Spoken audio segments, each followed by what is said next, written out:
Bonsoir à tous, il est 20h, voici les titres de l'actualité de ce lundi 9 mai 2016.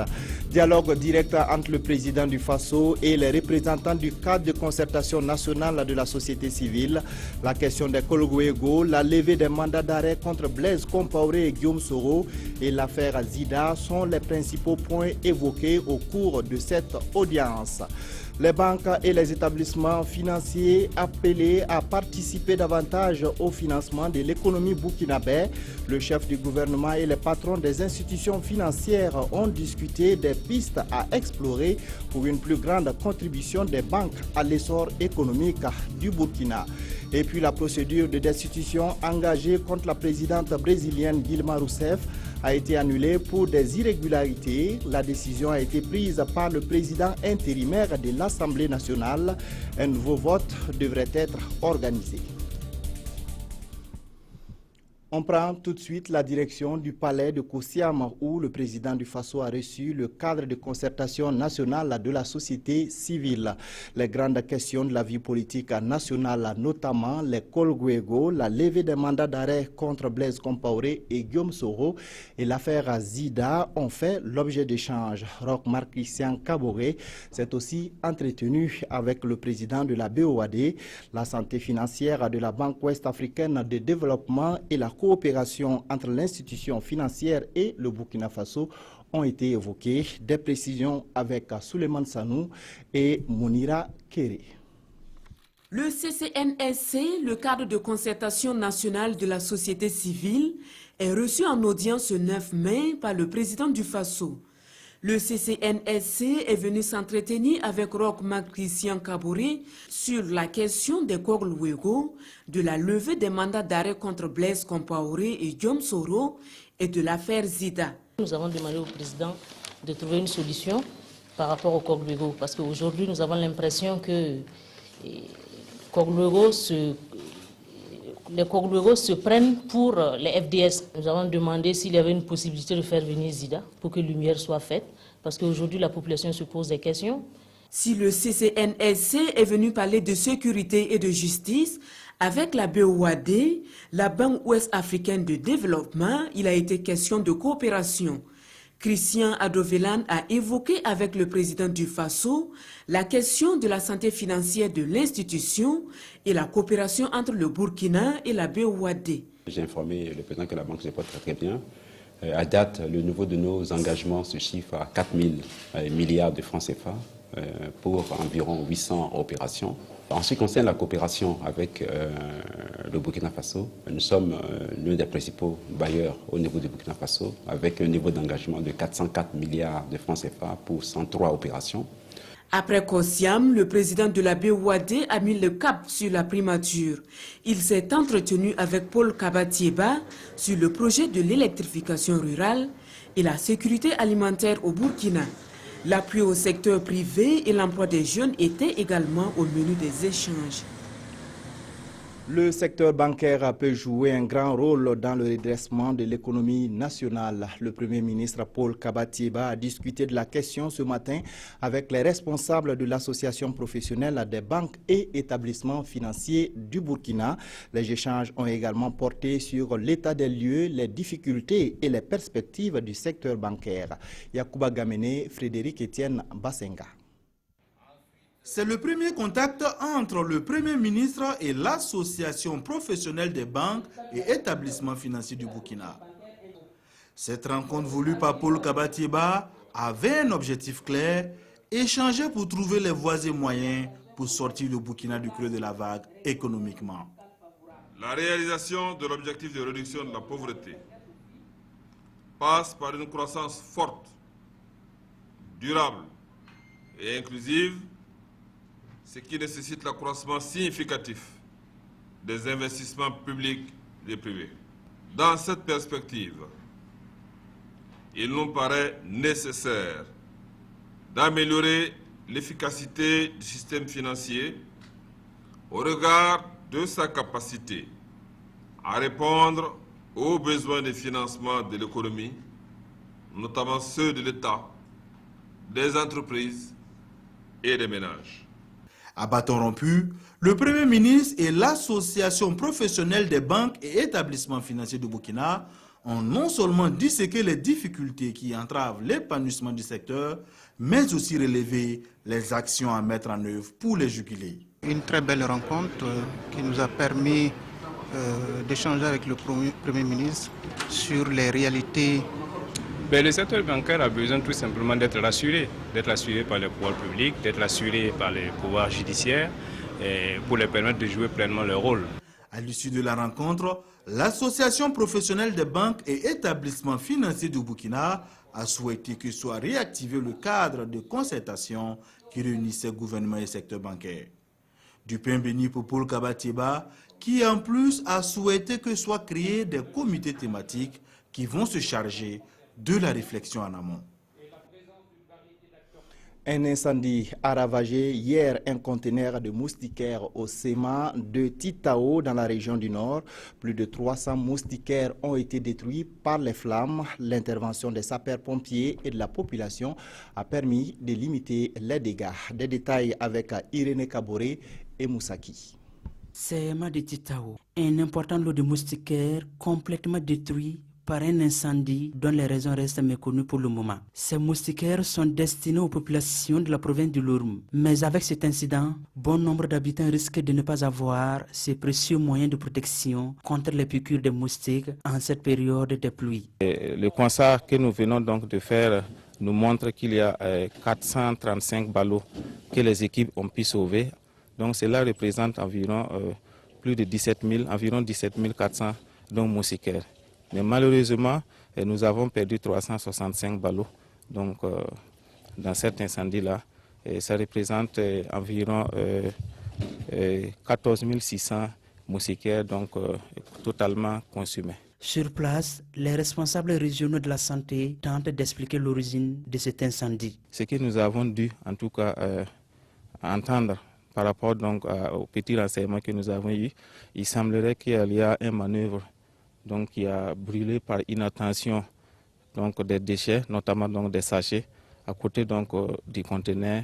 Le directeur régional de la santé a à cet effet remercié les forces de sécurité qui ont permis de maîtriser le feu. Au moment où nous quittons les lieux, les ballots de moustiquaires non incendiés sont déplacés dans une salle sécurisée. Parlons santé de la reproduction avec le lancement des activités de la Semaine nationale de la planification familiale.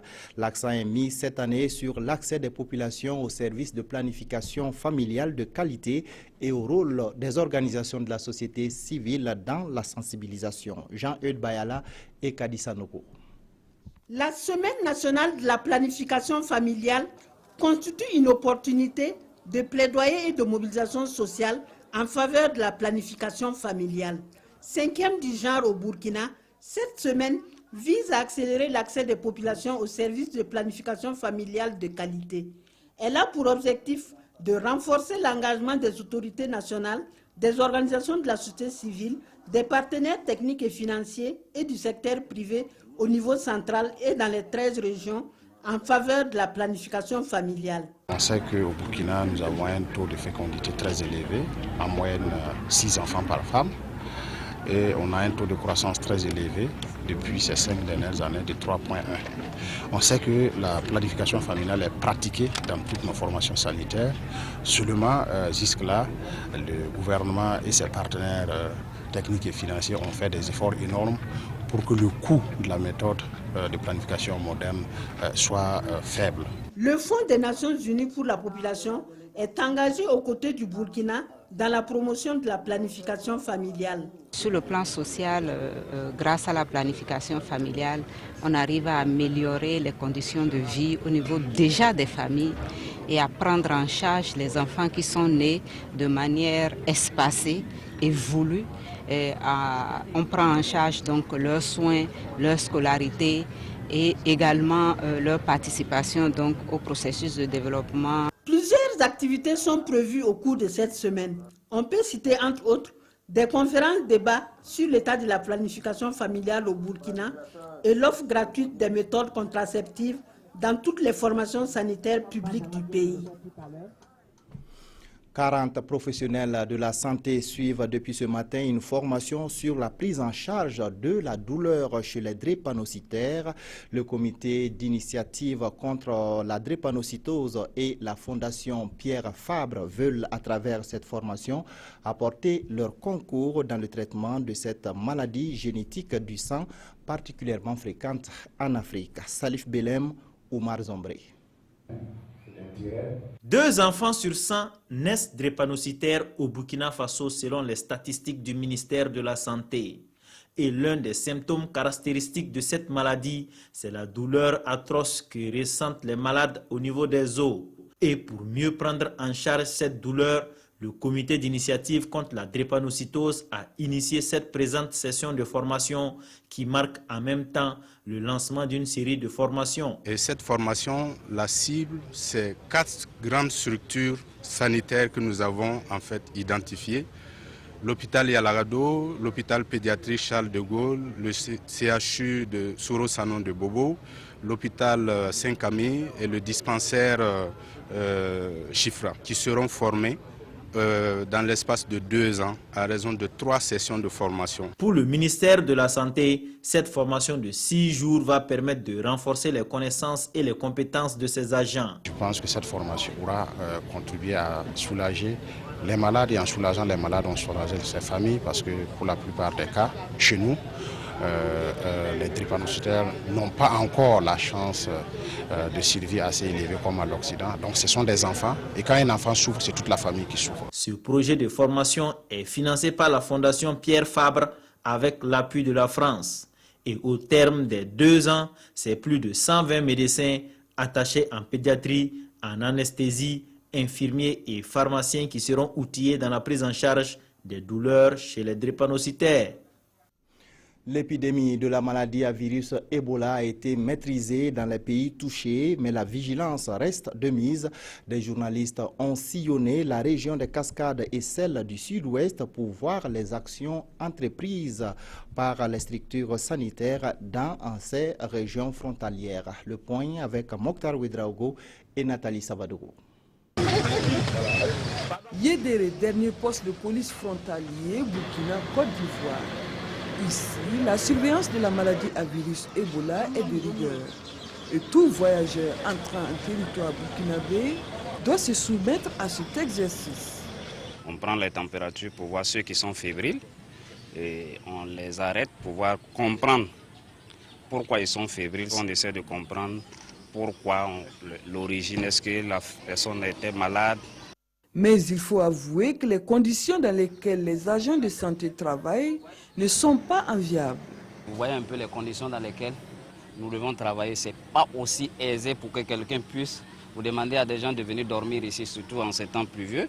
C'est assez délicat et difficile. Donc on travaille actuellement jusqu'à 17h, 18h. Quand les derniers cas de 17h, 18h passent, on est obligé de rentrer. Une situation qui ne laisse pas la directrice de la promotion de la santé indifférente. C'est juste les encourager pour ce qu'ils font. Et également, nous ferons le plaidoyer auprès de la hiérarchie. La région des Cascades, vu sa position frontalière, est l'une des régions les plus exposées à cette maladie. Il existe dans la région des forêts classées, des réserves forestières et des grottes qui abritent des animaux vecteurs de la maladie à virus Ebola. À cela s'ajoute la prolifération des sites d'orpaillage fréquentés par des populations de plusieurs nationalités. La Guinée, pays endémique de la maladie à virus Ebola, est située à 350 km de la région. Le ministère de la Santé et ses partenaires techniques et financiers comme l'UNICEF et Oxfam ont pu mener beaucoup d'activités de prévention de la maladie dans la région, et ce, avec le concours des leaders religieux, coutumiers et des associations. Plusieurs activités ont été menées, que ce soit des activités de communication à travers les radios, partenaires qu'on a, des spots ont été produits et diffusés donc à travers ces spots-là. La sensibilisation a été faite dans les différents lieux. Nous mettons en œuvre beaucoup d'activités, notamment des activités de sensibilisation qui ont 2 volets. Et premier volet, une activité de sensibilisation à travers le théâtre dans les écoles et puis au sein de la communauté. Et également, le second volet de sensibilisation concerne une sensibilisation de proximité à travers les visites à domicile. Par exemple, dans la province de la Leuraba, des actions aussi sont menées avec la même stratégie d'approche. J'ai entendu dans les télés, dans les radios, les gens parlent d'Ebola.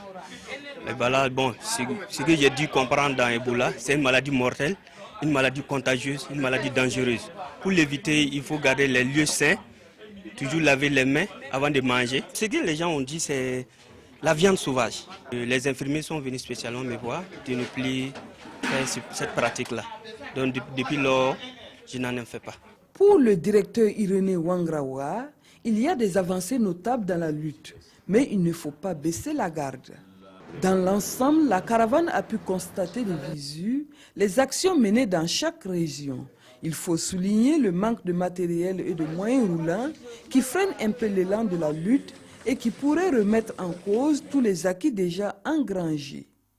Et pour cela, le gouvernement est invité à redoubler d'efforts dans la lutte contre la maladie à virus Ebola. Début très timide de la campagne électorale pour les municipales du 22 mai à Bobo-Dioulasso. Juste quelques affiches et meetings rappellent la campagne. Le constat est de Betty Bienaon et Ali Traoré. Pour un début de campagne électorale, l'ambiance n'est pas au rendez-vous ici dans la ville de Sia. Seules les quelques affiches des partis politiques aux abords des voies montrent que la course pour les municipales est bel et bien lancée. C'est le samedi, non? J'ai vu les gens regroupés à la bourse du travail. Donc après ça, j'ai vu aussi des gens au niveau de vers les stades là.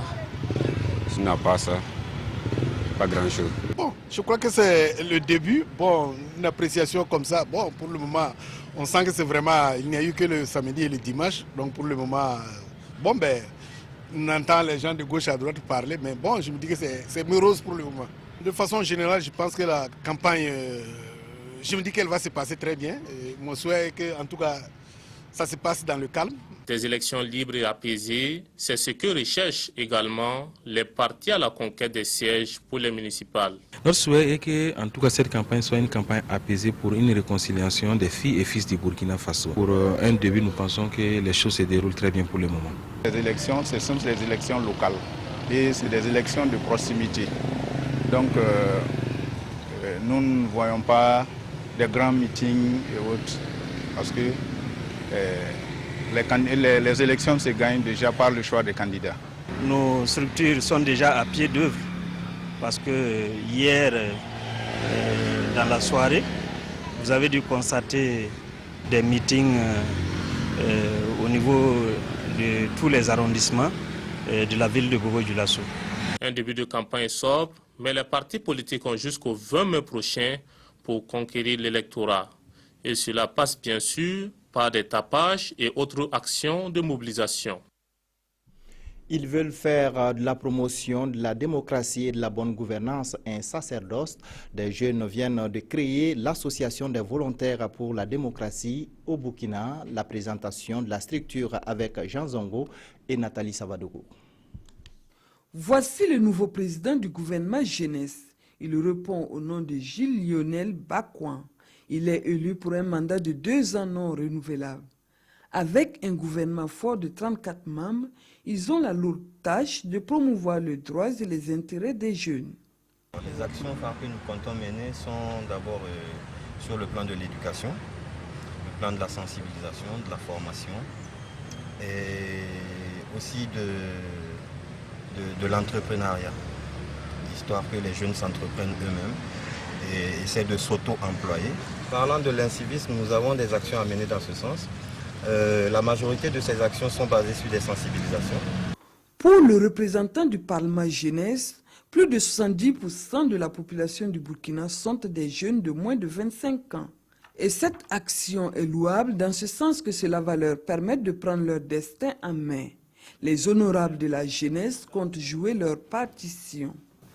On va exercer une action de contrôle au niveau du gouvernement.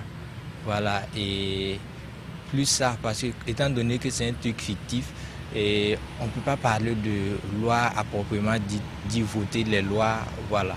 Mais ça sera plus un truc de contrôle de l'action du gouvernement.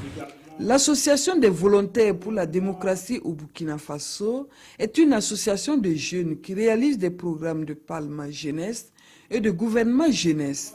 Ils adoptent une approche non contestataire qui fait avancer la démocratie et fournit des mécanismes constructifs de participation démocratique. La 5e édition du FESCUDA, le festival culturel d'Agara, s'est achevée hier à la Maison du Peuple de Ouagadougou après 3 jours de manifestations. Ce festival est une occasion de rencontre et surtout de valorisation de la culture d'Agara. Issa Kafando, Zalissa Sanfo.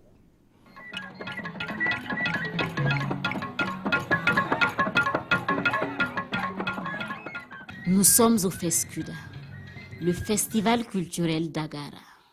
En 3 jours, la Maison du Peuple s'est transformée en un village d'Agara où certains sont venus se ressourcer et d'autres pour apprendre et comprendre ce qui les caractérise. La culture burkinabé en général entre les pairs, c'est repères, et la culture d'Agara en particulier.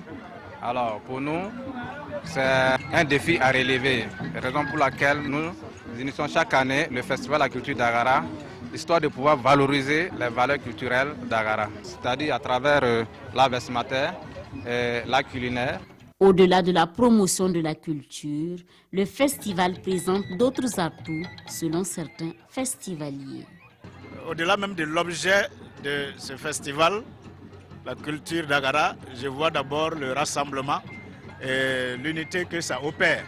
Le FESCUDA est à sa 5e édition et selon les promoteurs, la mayonnaise est en train de prendre peu à peu.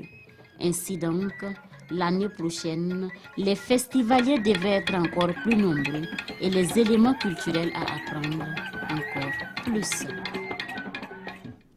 Ben, on n'a pas vu de bandits à cette fête, ça veut dire que la fête n'a tout simplement pas été belle. D'un festival à un autre, le festival Moon Bin s'est déroulé ce week-end à Tougan sous le thème intégration et cohésion sociale entre les ressortissants de la région de la boucle du Mouhoun au menu des prestations d'artistes. Le point avec Paul Savadogo. Prestation de troupes traditionnelles et modernes pour magnifier les cultures de la région. Rue marchande, tels sont les faits qui ont marqué la première édition du festival Mouhoun Ben de Tougan.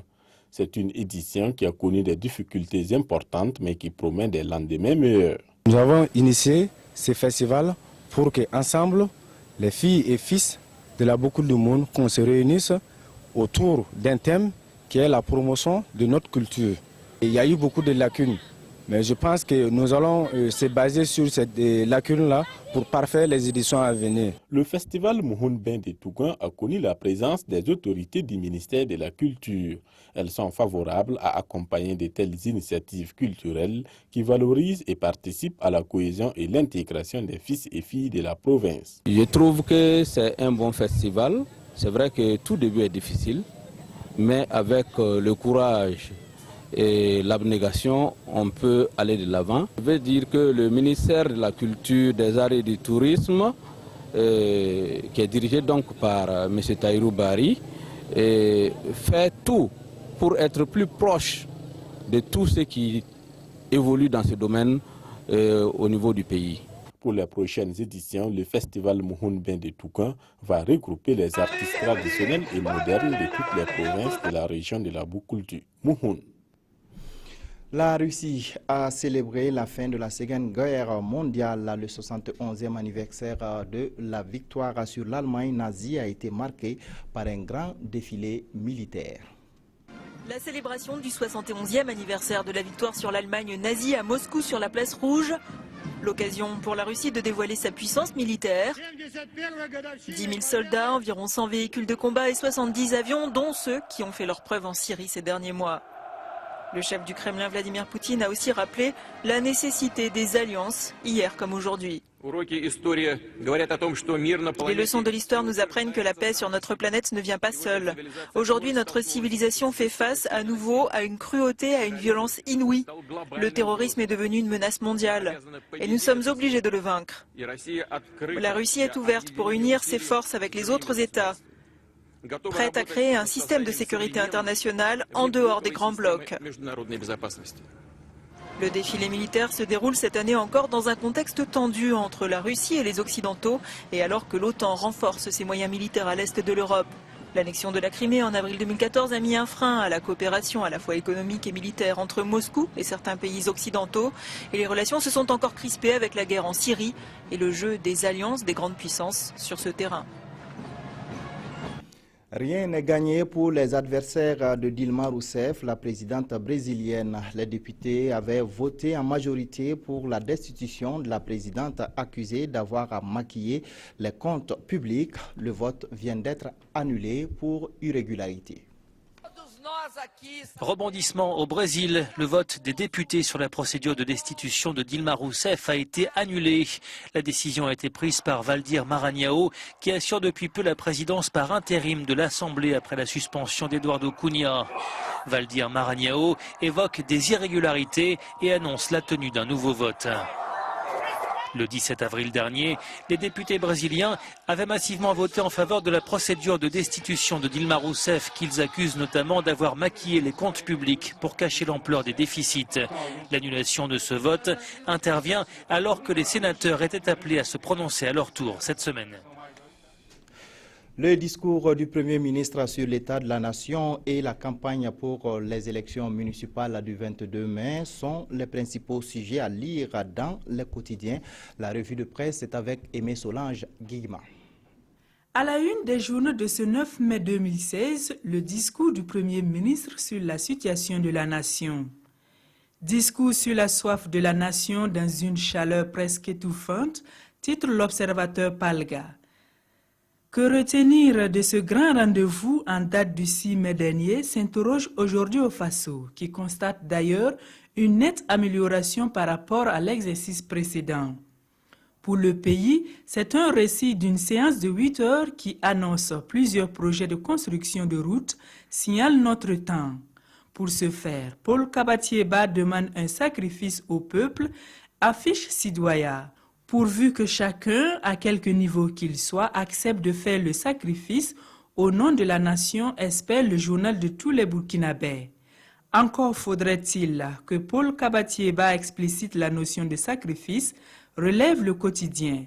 S'agit-il pour les travailleurs de la fonction publique de renoncer aux avantages arrachés de haute lutte? Ce n'est pas sûr que les syndicats soient réceptifs à un tel message, précise le quotidien. Élection municipale du 22 mai 2016, l'avant-dernier arrêt pour boucler la boucle démocratique selon aujourd'hui au Faso. Et c'est parti timidement pour la course aux voix, indique l'Express du Faso. Et pour cause, personne ne va laisser sa corvée d'eau pour aller suivre la propagande d'un parti, explique notre temps, qui pense sans être un oiseau de mauvais augure qu'il faut craindre pour le taux de participation à ces élections municipales. Le soir, quant à lui, nous apprend dans la même lancée que la commune rurale de Zogoré risque de ne pas voter. Et pour terminer, sachez que le président du MBDHP section de Dédougou, contraint de quitter la ville hier, a regagné aujourd'hui son domicile en fin de matinée. La Moussa Kadenza a été accueilli à quelques encablures de la ville de Dédougou par une foule acquise à sa cause. En rappel, il avait été expulsé hier de la ville par la chefferie coutumière qui l'accuse d'avoir enfreint aux us et coutumes qu'il refuse de réparer. Voilà qui met fin à cette édition. Merci de l'avoir suivi. À 22h15, vous retrouvez l'édition spéciale de la campagne. Passez d'excellents moments en compagnie de nos programmes.